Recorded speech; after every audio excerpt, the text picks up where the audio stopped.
and a very warm welcome to episode 5 of my Christmas room box series. Now in today's episode we're going to be building the chimney breast. So let's get started.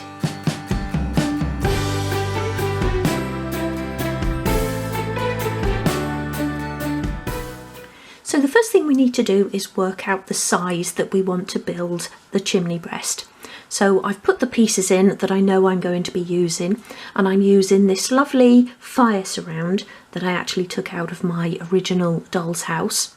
And I've also got here a Georgian style cast iron effect fire, and this one can actually be lit, so it's got a little hole in there for the bulb to go into.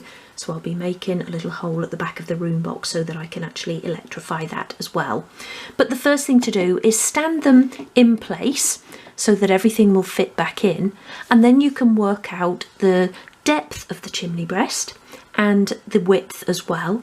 So I'll obviously want the width just a little bit wider than the surround, and my tree is going to stand forward a little bit. So if the tree overlaps the chimney breast, then that's fine, but I've got plenty of clearance there for the surround, and the same at the other side as well. And then the depth, I'm going to come forwards by 20 millimeters, and that way I've got room then for the fire to sit in there and sit forwards a little bit, and room for any sort of wires to go out of the back there. So then what you want to work out, if you move out your pieces that you're going to be using, give yourself a bit of room, and then what you need to do is work out the size of the hearth. So obviously again you want it overlapping a little bit, but not as wide as your chimney breast, and you want it to be deeper than your surround. And a really good way of working out those measurements is to do a little paper template and to actually put that in place so you can get the sizes exactly right. Okay, so I've put everything back in just to check that my templates fit nicely into place. So what I've done, if I just start taking it all out again so I can show you, is create a template for the chimney breast. So the width and depth, let's move that out of the way. So that's that little piece at the back there. And then a template for the hearth. And you want, so I put the sort of fire surround where it will sit. So you want a bit of the chimney breast overhanging your fire surround, and I've gone for 9 millimeters at each end of mine. 20 millimeters is probably a pretty good depth, unless you're perhaps using something that's going to be deeper than a standard fire basket like this. If perhaps you were making my log burner or something to sit inside, you might need a little bit more space. But for something like that, you can probably just go for a depth of 20, which is just over 3/4 of an inch. And then for the surround, I've gone, for the hearth, sorry, I've gone 3 millimeters wider, or 1/8 of an inch wider at each end of the surround.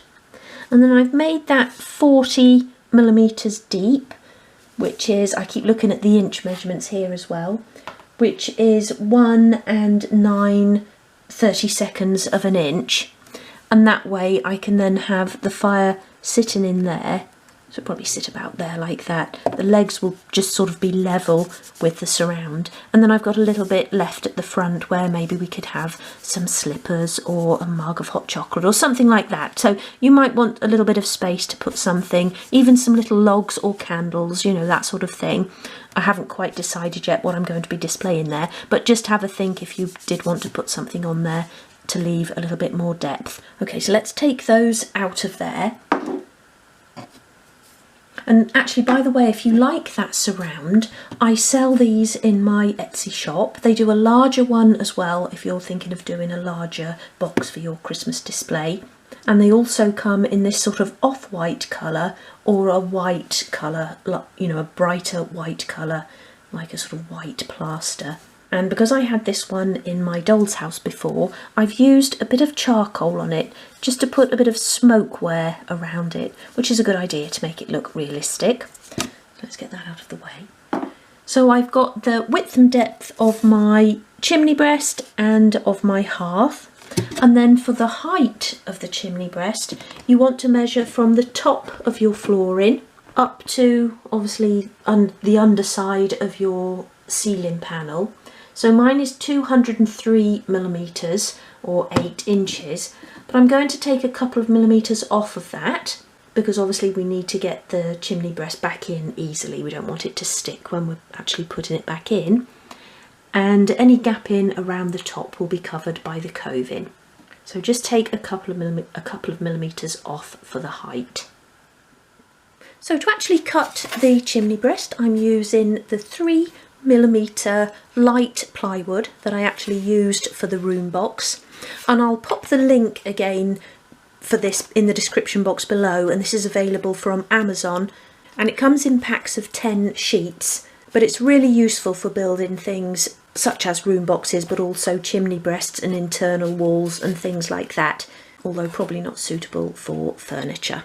So I've cut here then the pieces for the front of the chimney breast, so that's to my width and height, and then I've just actually measured the sheet, and this one comes to just over 3mm, so I then cut the sides accordingly so that the overall depth will be the 20mm, and they're obviously the same height as your front panel. So what we need to work out now is where we're going to cut the opening for the fire.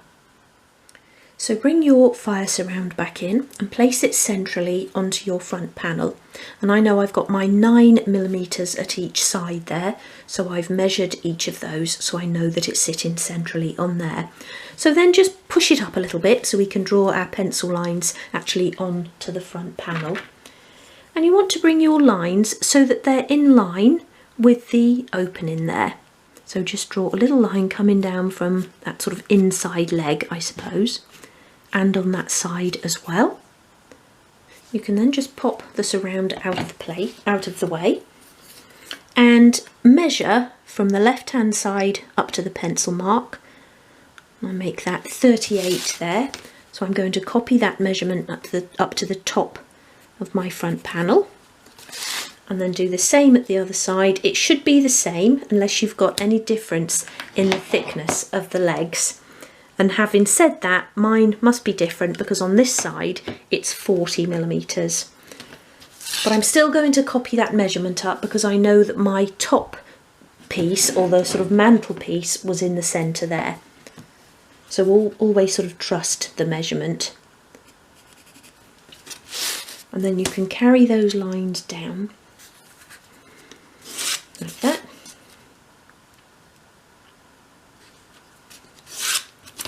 You can then bring that back in and sit it into place, and then you just want to do a little pencil mark in the centre of the opening up there. We're going to go a little bit higher than that because obviously this would be an open chimney in here. So mine comes up by 71, but I'm going to go up to 100. So do a little pencil mark at each side. Join that up. And then this is the section that we want to cut away. So I'm just going to shade that in so I know which bit I want to take away and don't take the wrong bit there. And we're now ready to cut that out. Okay, so what we're going to start by doing is making a little nick in each of these corners at the top of the piece we want to cut out. So just begin going along like that, just with the very tip of your craft knife, and I've got a new blade in here, and just snipping through like that. And then the same at that other side. Be careful of your fingers whenever you're doing anything like this. Just always be aware of where they are in relation to the blade. Make sure they're never in its path or behind it. Like that. And we're then going to do that same thing coming down the line like that. And this just helps to sort of stop the blade of the knife from overshooting the line we want to cut. It'll help keep us on track. Same that side.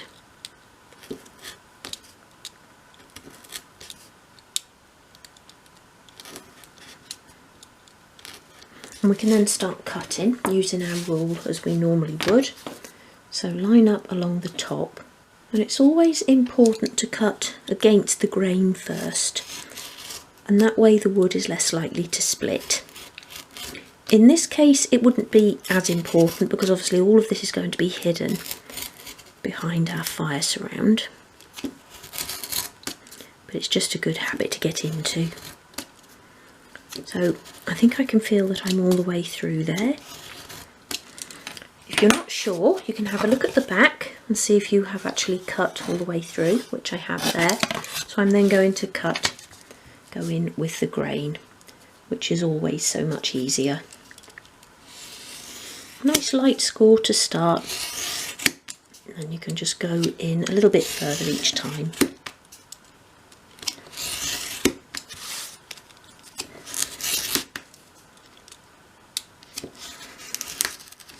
Again until you're all the way through,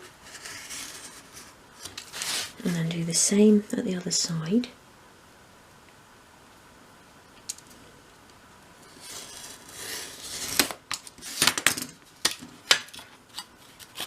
If you've got any little catchy bits like that, don't be tempted to pull it away, but just put it back in like that and then cut through again. I think that was up in that corner, it felt like it. It's come across as well, there. Pop that out. So there's our opening. And when I said about going up higher than your fire surround opening, I didn't allow for, although I have gone up high enough, I didn't allow for the thickness of the hearth, which will obviously sit under this piece. So always account for that as well. And in my case, that will probably be about 3mm. So as I say, I've gone up plenty, but always go up at least the height of your hearth and then a little bit more. So if we look from the back there, we've got quite a bit at the back there, but also make sure you don't go above your surround. So what we want to do now is cut some pieces that will actually sit on the inside of these legs. And we've already got a piece here at the right height. So you then want to cut that to the same width as your side pieces. So in my case, that's about 16.5mm, which then with the thickness of this makes up the 20mm. So once all of your pieces are cut, we can begin gluing the chimney breast together. Okay, so what I've also done here is cut a piece to sit across the top on the inside edges of the side pieces like that, and that will just keep it a lot more sturdy and stop the sides from sort of angling in. So begin by applying glue along one long edge of one of the sides,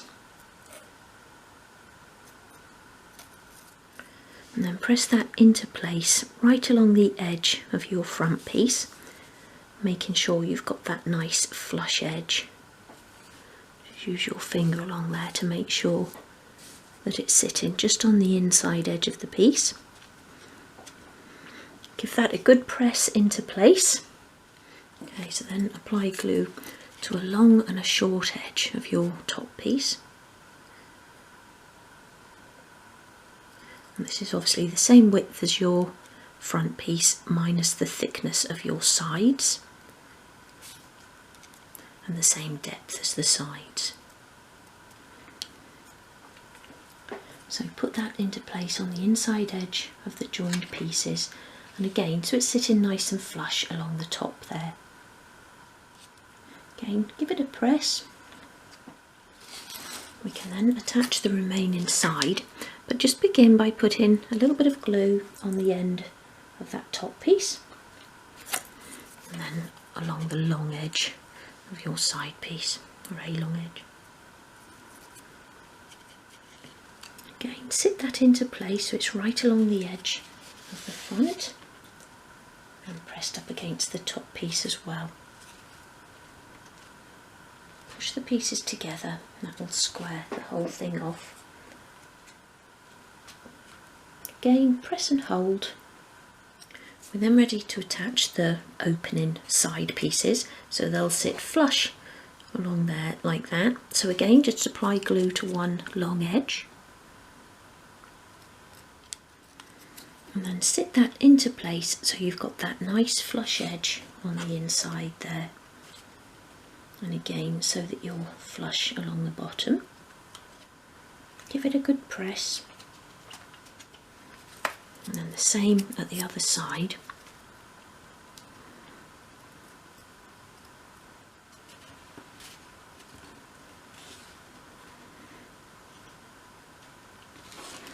Like so. That piece can now be left to dry. Okay, so what I've done here as well as a bit of an afterthought is just put a couple of pieces of wood in on each side at the top and bottom, just to stop those internal sides from falling inwards, and that holds it all together nice and solid and will be a better base for attaching our brick paper to. But what we're actually going to do next is attach the wallpaper.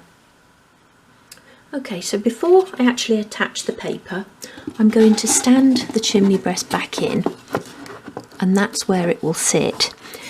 Now, I'm not too bothered about joining the paper in at the sides, because there's only a tiny amount on that side of the chimney breast actually showing from the front. I don't think it's going to make too much difference.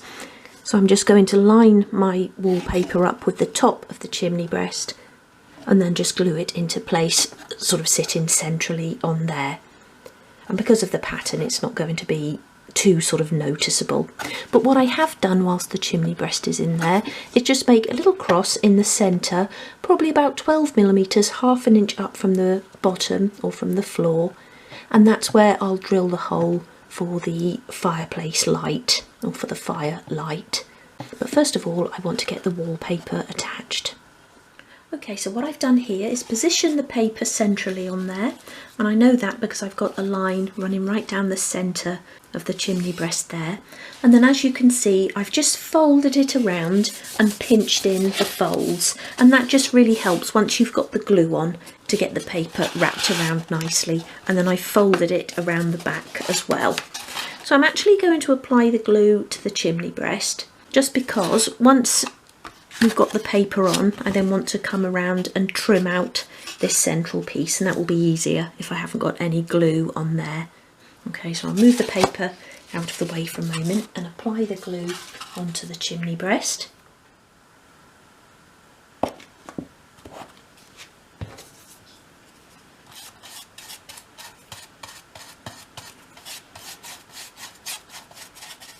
Okay, so press the paper into place nice and firmly, crease in your edges, and then fold those around. I need to just put a little bit of glue on that inside edge there.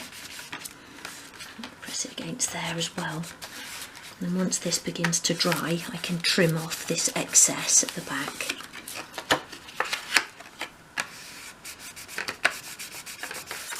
Okay, so I'm just going to trim off that excess under there. Just leave a little bit to tuck around. That will look neater then from the front.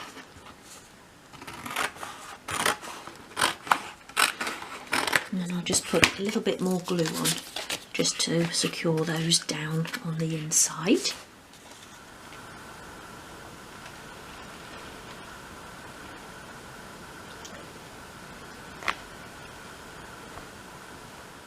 Okay, so once that's dried off a bit, turn it over, and we're going to remove the section of wallpaper in the cutout area. So bring in your craft knife and just cut very carefully around the edges. Push down quite hard on the actual chimney breast.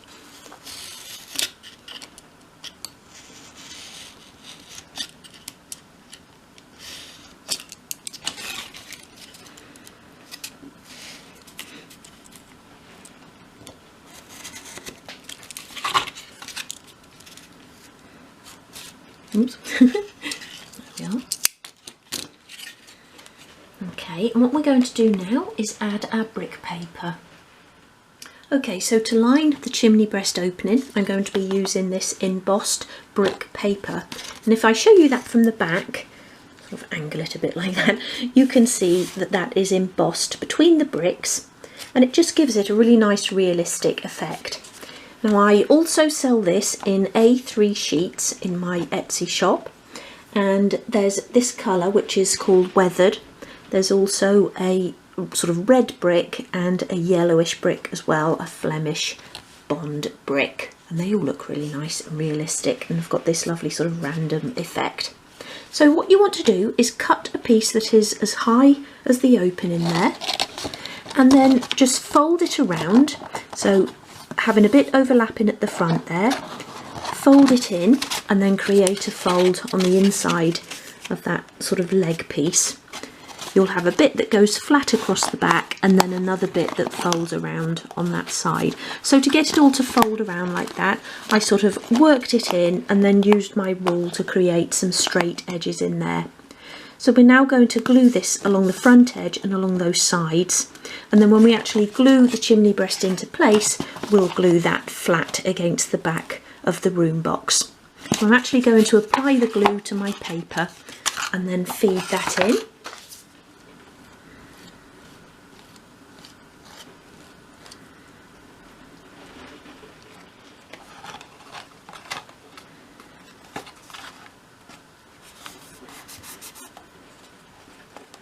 So lay your brick paper into place and then feed it right in along the edges so that you've got a nice flat section at the back there.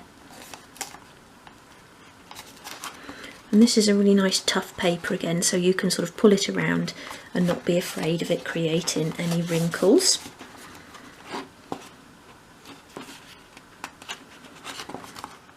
Okay, so I just want to do a bit of a dry run now.